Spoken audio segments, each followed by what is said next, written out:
네, 안녕하세요. 방금 소개받은 한국건설산업연구원의 김성환입니다. 제가 말씀드릴 부분은 2006년 하반기 주택 부동산 경기 전망이고요. 네, 목차는 다음과 같습니다. 우리 주택 부동산 산업이 얼마나 국민 경제에 영향을 많이 미치고 있고 이러한 것들이 향후 우리 건설 산업 나아가서는 부동산 국가 경제 전반에 어떠한 영향을 미치는가라고 하는 것들을 한번 알아보도록 할 거고요. 거기에 이어서 상반기에는 시장이 어떠했는가 동향을 한번 살펴본 다음에 이런 것들을 종합을 하고 그리고 이제 향후에 어떻게 시장이 나아갈 것인가라고 하는 클루들을 3장에서 한번 알아본 다음에 이러한 내용들을 종합 적으로 4장에서 전망을 하도록 이렇게 진행을 하겠습니다. 첫 번째, 우리 국민경제와 주택부동산 산업이 얼마만큼 밀접하게 영향을 받고 있는가라는 부분에 대해서 먼저 말씀을 드리면은요. 다들 아시다시피 저희 원장님께서 이제 개회사를 하시면서 이 자리에 계시기까지 아침에 일어나셔서 여기에 도착하시기까지 건설 산업이 한 곳도 안 닿은 곳이 없다라고 하시는 부분에서 여러분들께서 많이 끄덕끄덕 하셨던 것을 확인을 했는데요. 주택과 부동산도 마찬가지입니다. 여러분들 집이 없으면 여러분들의 삶이 안정화될 수가 당연히 없겠죠. 그렇기 때문에 국민 삶 그리고 경제 활동의 기반이 될 것이고요. 이러한 우리의 이제 주택의 중요성을 이렇게 확인을 한다면 경기 전망이 주거 안정 그리고 시장의 연착륙을 위해서 선행 점검을 하기 위해서 반드시 필요한 이런 행위다라고 하는 것들을 이해하실 수 있을 거라고 생각이 됩니다. 그러면 주택부동산 시장의 흐름을 사전에 진단하고 전망하는 것 자체가 국민 생활 안정 나아가서는 지역 경제를 대응을 하고 금융시장을 안정시키면서 또 정부에게는 정책 판단의 출발점이 될 수 있을 거다. 이렇게 말씀을 드릴 수가 있겠습니다.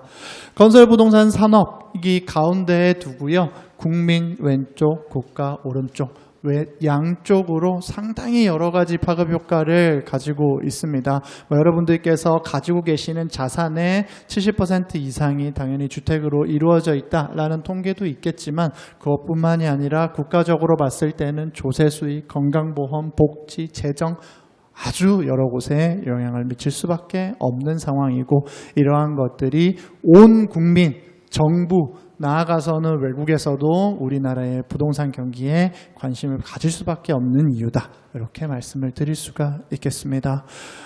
저희 연구원에서 매년 수행을 하고 있는 건설산업 리버스 비전에 대해서 먼저 말씀을 드리고 이것이 결국에는 주택 전망과 어떻게 연계되는지에 대해서도 한번 설명을 드려보도록 하겠습니다.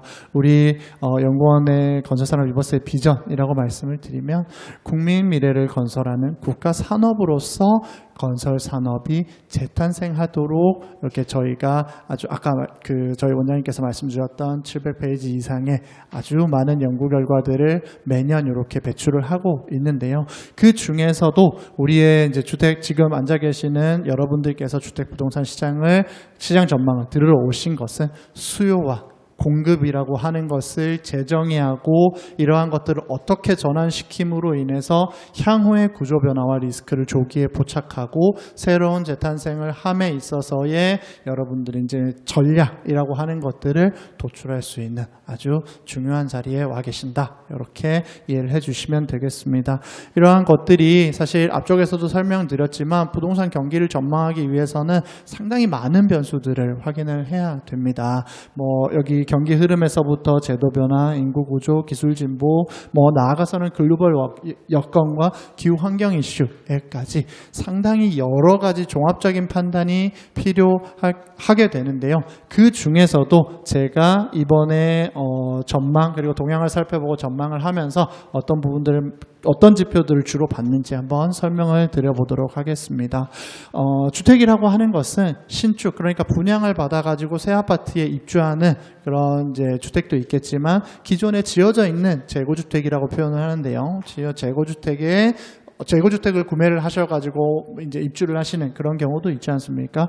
이렇게 신규주택이 공급이 되고 이러한 것들이 멸실이 되고 다시금 새로운 주택이 되는 이러한 순환 과정들이 존재를 하게 됩니다. 굉장히 복잡하게 제가 해놨지만 인허가에서부터 착공이 차곡차곡 그 공정률이 진행이 되면서 건설기성과 투자로 나타난 이후에 준공을 하고 입주를 하고 그러고 나면 이제 몇 년 뒤에는 거기에 사시던 분들이 이사를 가시면서 거래가 일어나고 그런 와중에 이제 여러 가지 이제 그 금융 여건들, 금리라든지 뭐 요즘 같은 경우에는 주가가 훨씬 더 이제 영향이 많이 커지기도 하고요. 뒤에서 설명드리겠지만 환율이나 이러한 부분들이 또 영향을 미치게 됩니다. 뭐 나아가서는 주택 멸실이라고 하는 것이 결국에는 이제 재건축, 재개발이라고 하는 정비 사업에서도 중요하겠지만 멸실이 되고 나면은 그 집이 없어지는 거지 않습니까? 그러고 나면 지금 현재의 전세 시장에도 영향을 미칠 수가 있거든요. 그러니까 여러 가지 지금 여러분들이 지금 제가 설명드린 지표들만 해도 한두 가지가 아닌데요. 이러한 여러 가지 것들이 시장에 영향을 미친다라고 보실 수가 있겠습니다. 먼저 주택 경기에 영향을 미치는 요소들을 선행지표, 동행지표 이렇게 한번 나눠서 설명을 드려보도록 하겠습니다. 인허가 앞서서도 이제 건축 인허가도 들어보셨겠지만 특히 이제 주택 쪽의 인허가를 조금 더 살펴보시게 되면 최근에 이제 공공주택이 인허가가 조금 증가를 했습니다. 다만 민간이 위축을 하면서 전체 실적의 감소세는 지속되고 있는 상황입니다. 지금 여러분들 보시기에 오른쪽 그래프를 보시면 1월에서 4월까지의 누적치를 3년 동안 비교를 해놨습니다. 2025년 대비해서 공공은 102.5% 2배가 늘었는데 공공은 17.3%가 감소를 하면서 민간이 차지하는 비중이 상당히 높거든요. 그러다 보니까 전체적으로는 15.8% 감소해 있는 상황을 보실 수가 있겠습니다. 그리고 부문별로 나누지 않고요. 상품별로 한번 보도록 하겠습니다. 시장에서 가장 인기가 있고 가장 사람들이 관심이 많은 상품 당연히 아파트겠죠. 아파트 한번 보시게 되면 아파트 인허가 부진은 지속되고 있습니다. 그리고 수도권, 지방 나눠봤을 때 모두 다 예년 수준을 조금 하회를 하고 있는 상황입니다. 2023년에 약간 줄었다가 2024년에 약간 늘었었거든요. 그러다가 2025년에 더 줄어가지고 요 2025년 선을 옆쪽으로 쭉 가보시게 되면 한 14년 정도까지 이후에 가장 나빴던 수치를 기록을 했는데 지금 26년에 와서 1월에서 4월까지 수치를 비교해 보면 작년보다 조금 더 안 좋다. 이렇게 확인을 해 보실 수가 있겠습니다. 다만 분양 승인, 그러니까 분양을 해도 좋습니다 라고 하는 승인치는 다소 반등을 했습니다. 특히 지방 회복폭이 조금 확대가 된 그런 상황들을 보실 수가 있고요. 뭐 증가폭 큰 지역들을 제가 조금 쭉 나열을 해봤는데 요거는 뒤에서 좀 살펴보도록 하겠습니다. 전년 동기 대비해서 지역별로 공동주택의 분양 승인이 어디가 많이 늘었는가라고 하는 것을 지도로도 그리고 도표로도 표현을 해드렸는데 약간 이제 뒤에서 제가 상세히 설명드리겠다고 한 이유가 일단은 증가율의 착시가 조금 있을 수가 있습니다. 대전이나 전남이나 제주도 같은 경우에는 기저효과가 있어서요. 재작년에 워낙 작았습니다. 그러다 보니까 증가율로만 보면 굉장히 크게 나타날 수는 있겠지만 절대 물량 증가는 조금 제한적이다라고 보실 수가 있을 것 같고요. 실질적으로 그래도 회복되는 지역이라고 보면 서울, 경기, 충남 이런 지역들을 확인해 볼 수가 있겠습니다. 그리고 분양을 했으면 이게 분양이 얼마나 됐는지를 분양률로서 체크를 하거든요. 분양이 100만큼 됐는데 분양이 10밖에 안 됐으면 분양률이 10%밖에 안 되죠. 그렇게 되면 안 되겠지만 이렇게 이제 율을 체크를 하게 되는데요. 수도권 초기 분양률이 10년 내 최저 수준입니다. 여러분들 관심 가지고 계시는 서울에 있는 분양가 상한제가 걸려있는 이런 아파트 같은 경우에는 아무리 넣어도 내가 청약 통장을 아무리 써도 안 되더라 라고 하는 부분들 겪어보셨을 텐데요. 그와는 별개로 그 외에 시장의 관심을 상대적으로 조금 덜 받고 있는 아파트들 같은 경우에는 초기 분양률이 떨어져서 10년 내 수도권의 경우에 10년 내 최저로 보여지고요. 그 다음에 지방은 지역별로 변동성이 확대가 되고 있다. 이러한 것들이 결국에는 사업을 추진하는 입장에서는 변동성이 워낙에 심하다 보니까 신규로 뭔가 우리가 분양을 해야 되겠다라고 하는 마음을 먹기가 상당히 어려워지고 있는 상황이다. 이렇게 확인을 해보실 수가 있겠습니다. 분양과 착공 앞뒤로 전후 관계가 조금 다르긴 하지만 분양하고 나면 착공을 하게 됩니다. 착공 저조 계속해서 지속되고 있고요. 26년 들어서는 기저효과에 따라서 지방이 거의 50% 는 것처럼 보이기는 합니다만 2023년에 굉장히 적었던 거 한번 보이시죠? 바로 뒷페이지에서 분기별로 보시게 될 텐데 23년보다 더 작은 지금 형태를 보이고 있습니다. 가장 왼쪽에 보시는 그래프가 1사분기를 22년부터 26년까지 보여드리고 있는데요. 23년 아까 앞에서 푹 꺼져 있는 거 보셨을 겁니다. 그런데 23년보다도 26년 1분기의 성적이 그렇게까지는 좋지 않다. 이렇게 확인해 보실 수가 있어서 예년 수준으로서의 회복은 제한적이다. 이렇게 말씀을 드릴 수가 있겠습니다.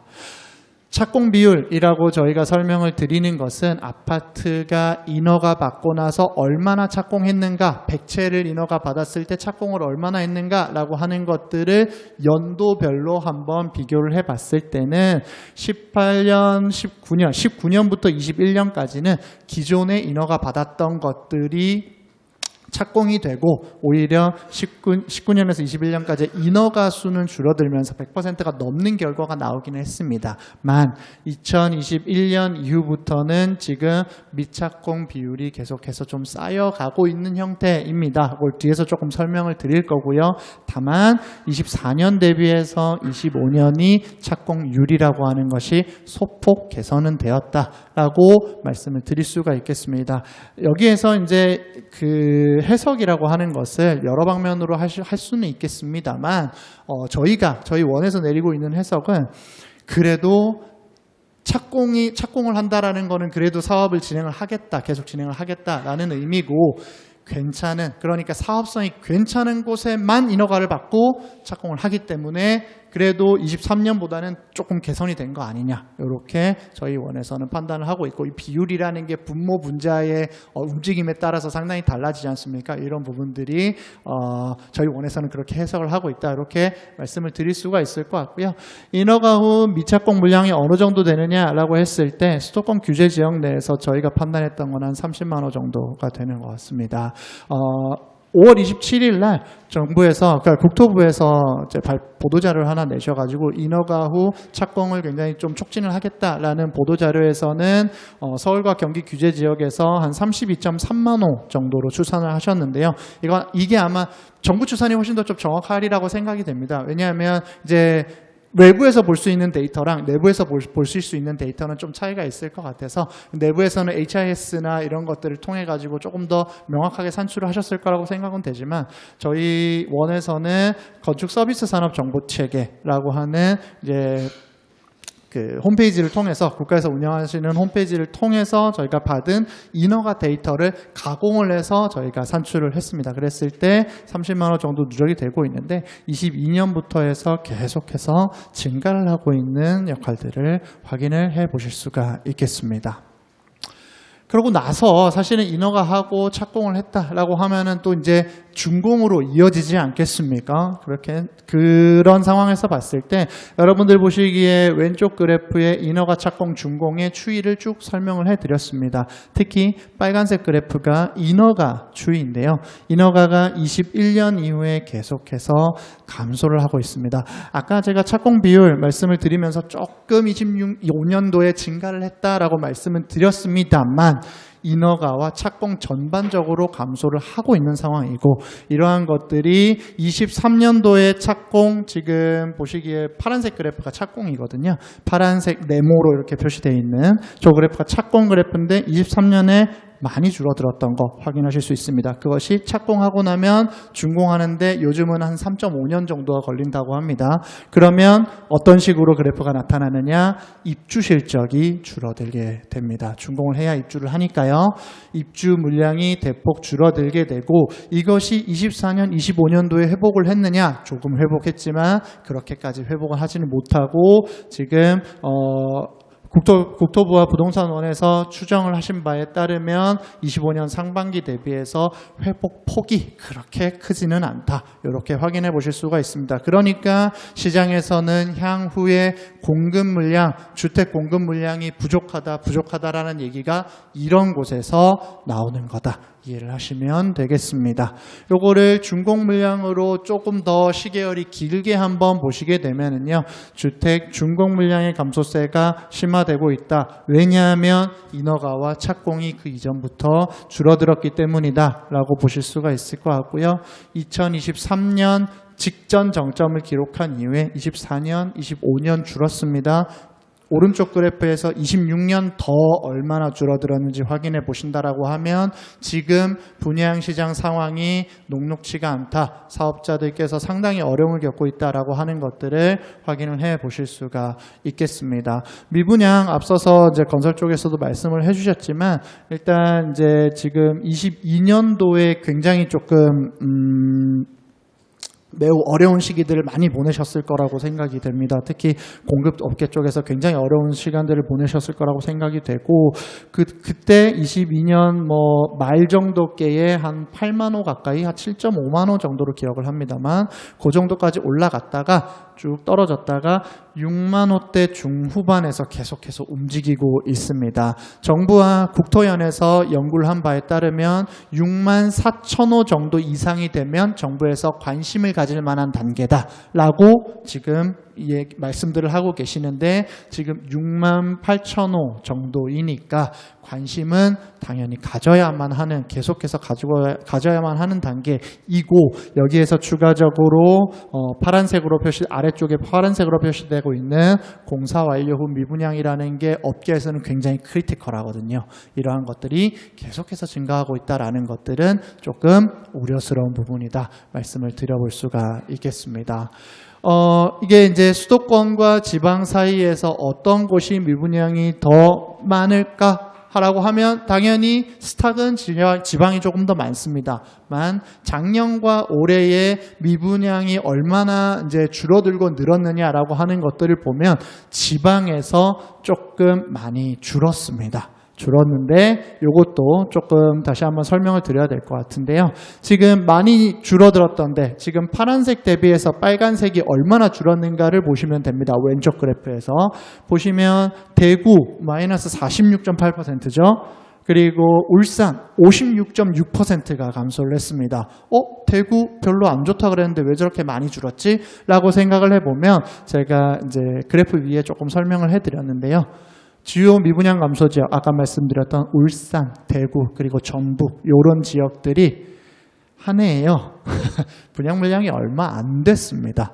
왜냐하면 사업자들이 분양에 나서지 않았기 때문이죠. 1년 동안 울산에서 5,000호 분양됐고요.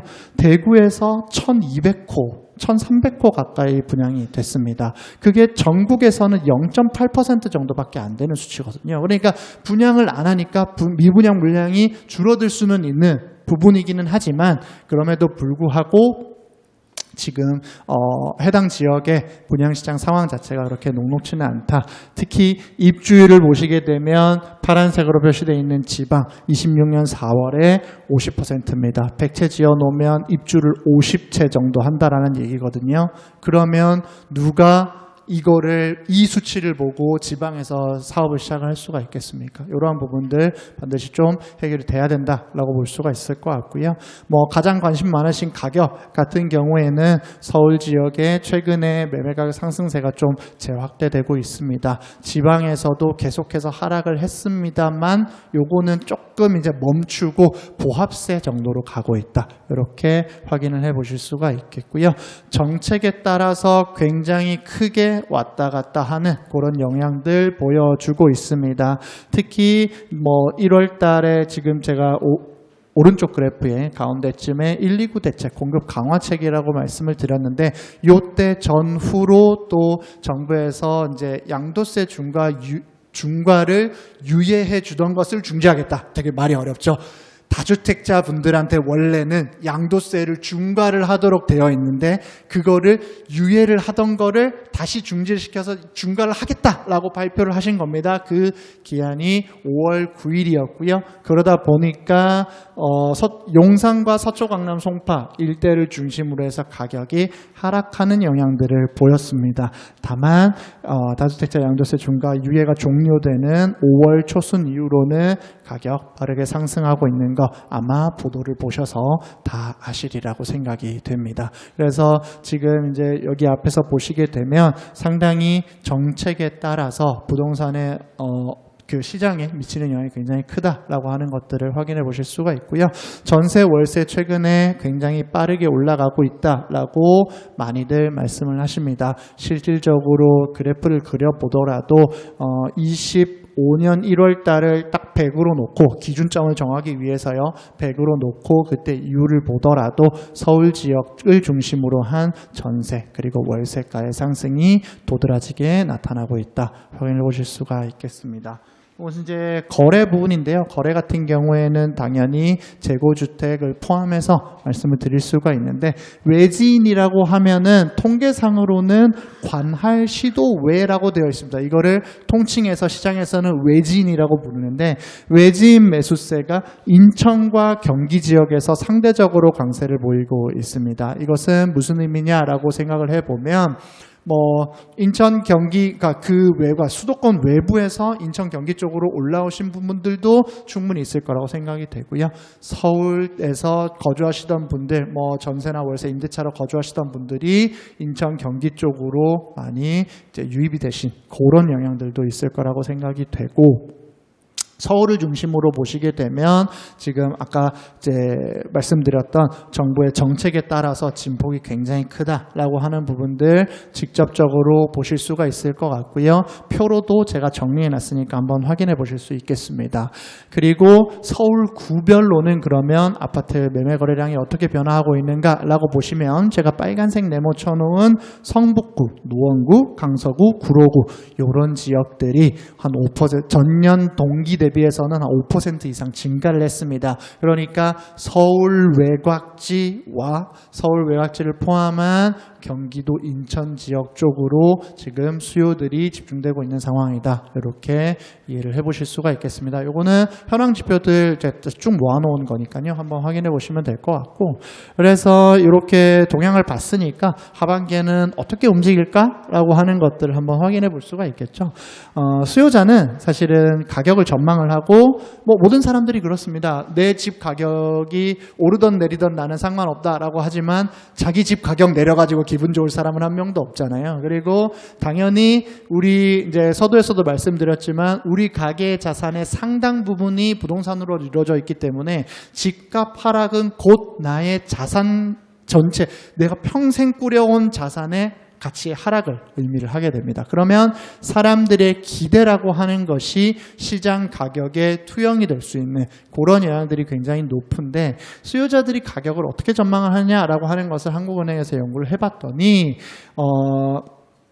전월 전망치가 상당히 영향을 많이 미치고 있습니다. 그러니까 사람이라는 건 이제 그 의식의 편향이라는 게 있잖아요. 내가 오를 거라고 생각하면 오르는 근거들을 계속 찾아가지고 계속해서 오를 거라고 생각을 하고 내릴 거라고 생각이 되면 내리는 그 나의 판단이 합리적이다라고 하는 것들을 증명하기 위한 여러 가지 것들을 계속해서 찾게 되는데 그러다 보니 전월 전망치가 상당히 영향을 많이 미치더라라고 하는 거에 플러스 주택 착공 그리고 금리 이런 부분들이 영향을 많이 미칩니다. 제가 파란색으로 따로 표시한 주택 착공, 금리 이런 부분들은 결국에는 정부에서 조금 정책이든 여러 가지 것들을 통해서 그래도 바꿔볼 수 있는 거 아니냐라고 하는 차원에서 이렇게 해봤고요. 착공도 그래도 5월 말에 착공에서 인허가 후에 착공 못하고 있는 그런 주택들에 대해서 좀 지원하겠다라고 하는 지원책들도 발표가 된 만큼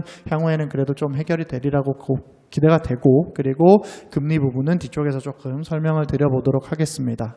그러면 근본적으로 우리가 장기적으로 봤을 때 지금 서울 주택 가격의 수준이 높으냐 낮으냐라고 봤을 때는 지금 현재 조금 장기적으로 표준화한 가격보다는 조금 높은 상황입니다. 아주 장기적으로 봤을 때는 지금 서울 주택 가격이 약간은 부담스러운 상황이다라고 볼 수는 있겠고요. 그러니까 가계 소득 여건이라든지 이런 것들을 따졌을 때 서울 주택 사기 너무 부담스럽잖아요. 이러한 것들이 실질적으로도 수치로 확인되고 있는 부분입니다. 언제는 쌌냐라고 하면 뭐 그렇지는 않겠습니다만 이거는 상대적인 부분이니까요. 이렇게 봐주시면 될 것 같고, 그런데도 불구하고 가격에 대한 기대 심리, 아까 요 장 서두에 말씀드렸던 기대 심리라고 하는 것이 계속해서 올라가고 있는 상황입니다. 3월 달까지는 쭉 떨어지고 있었거든요. 그러다 보니까 제가 이걸 실거래가 기준으로 하다 보니 최신 데이터가 3월 거라서 3월 자료를 가지고 왔는데 좀 내려가는 것처럼 보였습니다. 다만 지금 왼쪽 그래프를 보시게 되면 5월 그래프까지 4월, 5월 그래프 보시면 조금 오르는 쪽으로 사람들이 기대를 더 많이 하고 있더라라고 하는 부분들. 그러면 요 관계도의 그래프가 움직이는 것이 유사한 흐름이 보인다라고 하는 것들을 이제 상기를 한다면 향후에 주택 가격의 상승에 대한 기대라고 하는 것이 주택 가격을 끌어올릴 수 있는 쪽으로도 영향을 줄 수 있겠다. 이렇게 볼 수가 있겠습니다.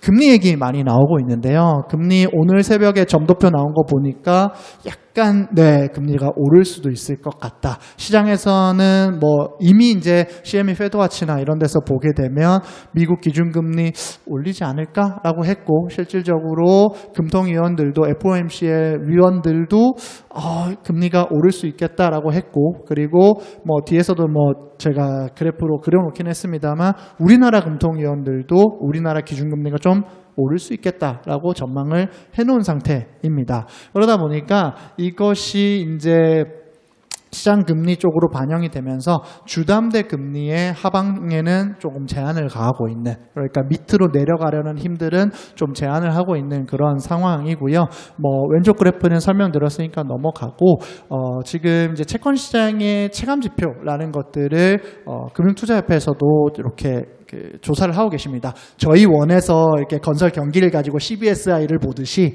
금융투자협회도 향후에 채권 시장이 어떻게 될까요? 라고 하는 것들을 BMSI라고 하는 채권시장 체감지표로 얘기를 합니다. 그걸 기준을 100으로 봤을 때 금리가 내릴 것 같다. 반대로 얘기하면 채권 가격은 상승이겠죠?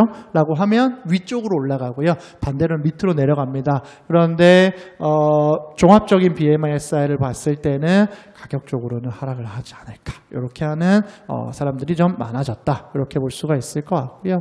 그러다 보니까 뭐 금리도 그렇고, 그다음에 정부의 이제 가계부채 확대를 조금 막으려고 하는 그런 정책적 노력, 이런 것들 덕분에 은행의 대출 문턱 이라고 표현했습니다만 대출 태도 지수라는 게 한국은행에서 이렇게 모아가지고 시중에서 어떻게 대출을 좀 경직적으로 하고 있는지 아니면은 좀 완화적으로 하고 있는지 이런 것들을 모아가지고 지수를 내는 게 대출 태도 지수라고 표현을 합니다. 태도라고 하는 게 약간 와닿지는 않지만 그렇게 표현을 하고 계시는데, 이렇게 보면 조금 경직적으로 대출을 해주고 계십니다. 그러다 보니 작년에 내가 집을 알아보러 그 주담대를 받으러 갔을 때는 대출 되시겠는데요? 라고 했는데 올해 가보시면 대출 어려우실 것 같은데요? 라고 하시는 분들도 왕왕 계실 거라고 생각이 됩니다.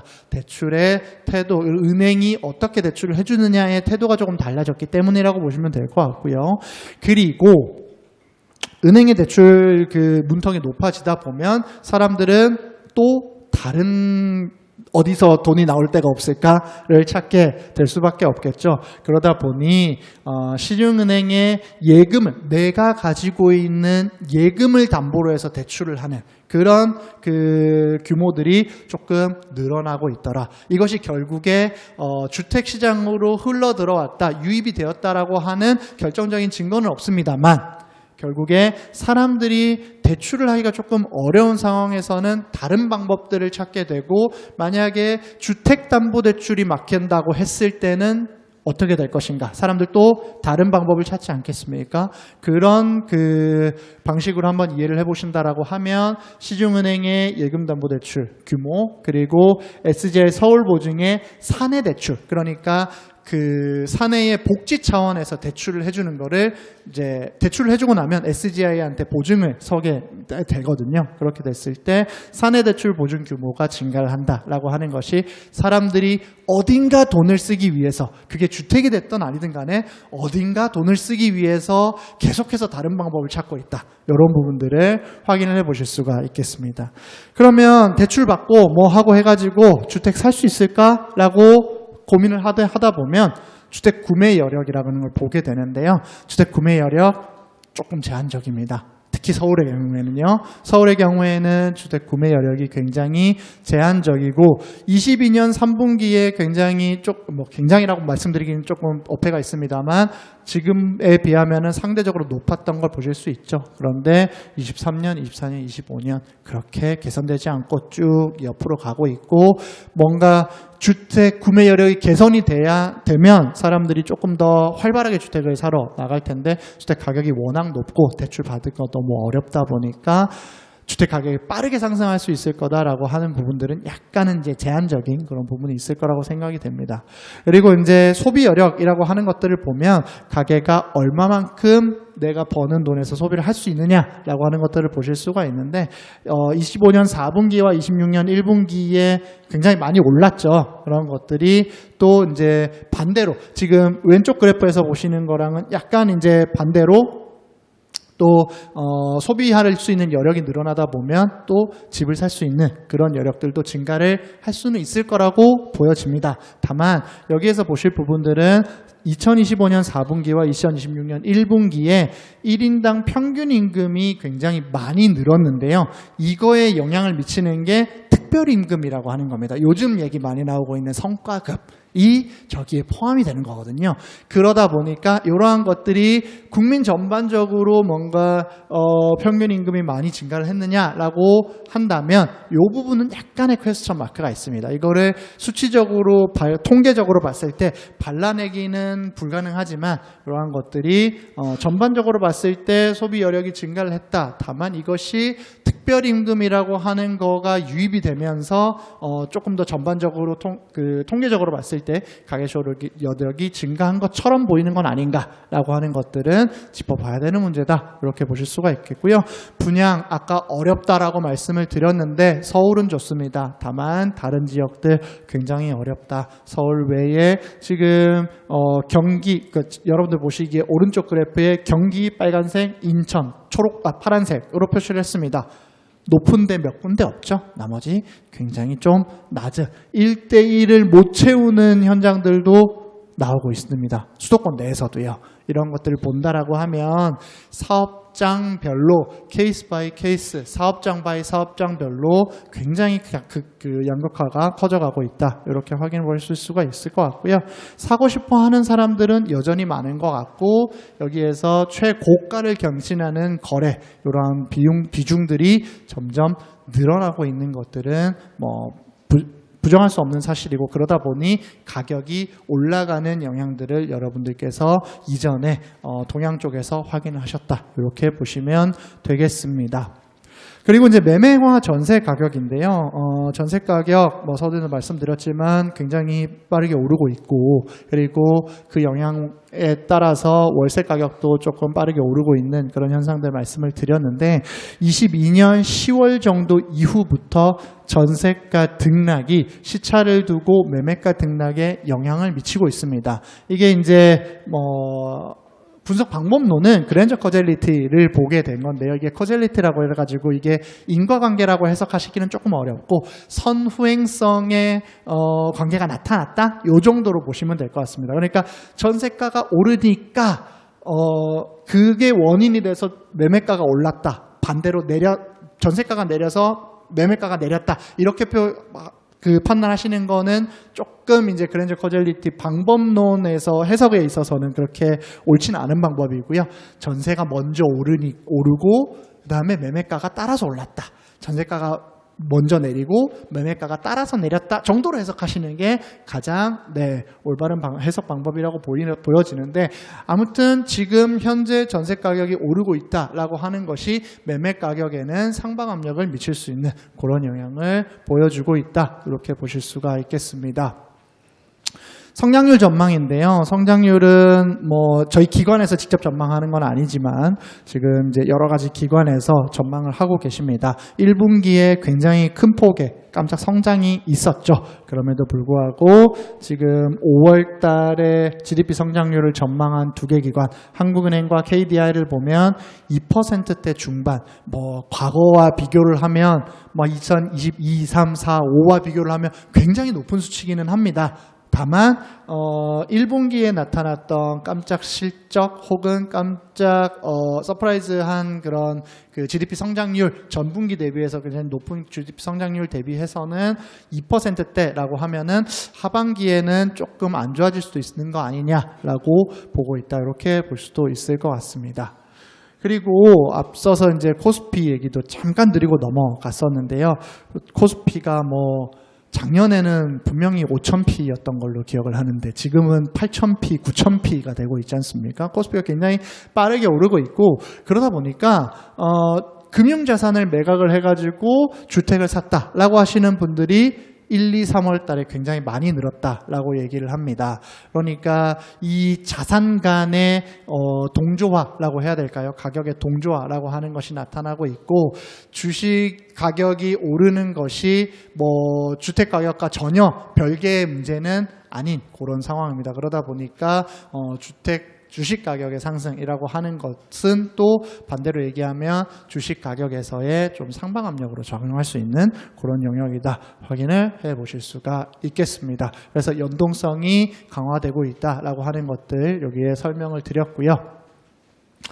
정책과 관련해서는 아까 저희 건설 쪽에서 이재 박사님도 말씀을 해주셨지만 1월달 뭐 작년에 저희가 이제 발표를 한 이후에 그렇게까지 드라마틱하게 달라지지는 않았습니다. 그래서 지난번에 정리해드렸던 거에다가 뭐 올해 이제 공급 대책 추가로 나온 것들 이렇게 조금 설명을 드렸고요.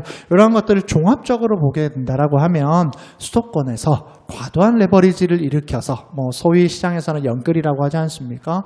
영끌을 해가지고 주택을 사시는 그런 행위들을 조금 억제하려고 많이 노력을 하고 계시는 부분이고, 그러다 보면 시장에는 단기적으로는 거래를 감소시키는 영향, 그리고 다주택자들이 매물을 시장에 내놓을 수 있는 그런 유도를 하는 그런 정책, 그리고 실거주, 진짜로 거주하는 한 주택만 가지고 내가 그 주택에 들어가서 사는 실거주 1주택자들을 보호하는 그런 효과들은 있었을 거다라고 생각은 됩니다.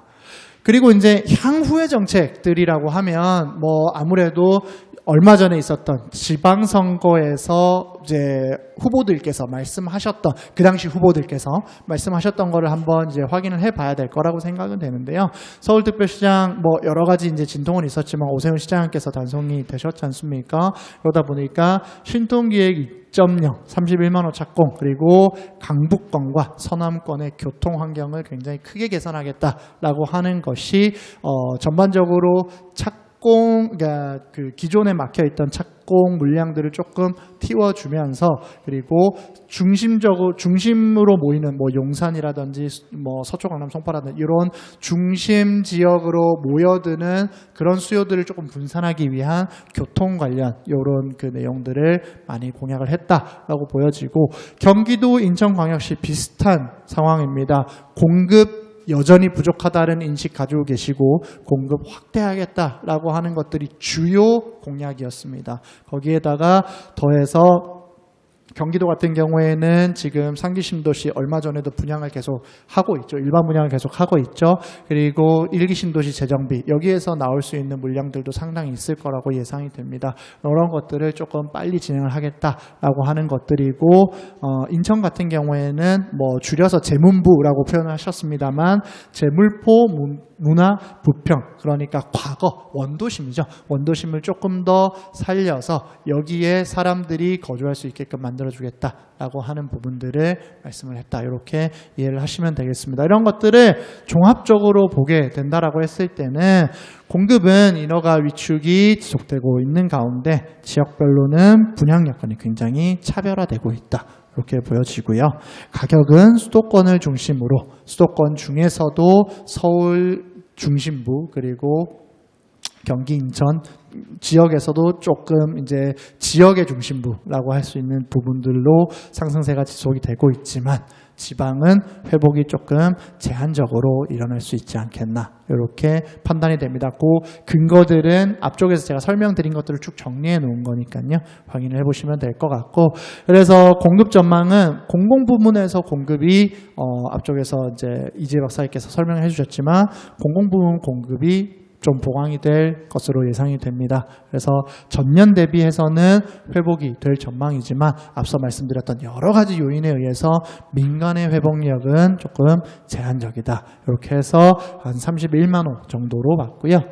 그리고 분양 승인 같은 경우에는 전년에 19.8만 호 대비해서는 회복될 것으로 보이지만 수요가 확인할 수 있는 지역을 중심으로 한 선별적인 증가가 전망이 돼서 약 한 24만 호 정도로 예상을 했습니다. 근거는 수요 쪽, 공급 쪽 이렇게 설명을 드렸으니까 넘어가도록 하고요.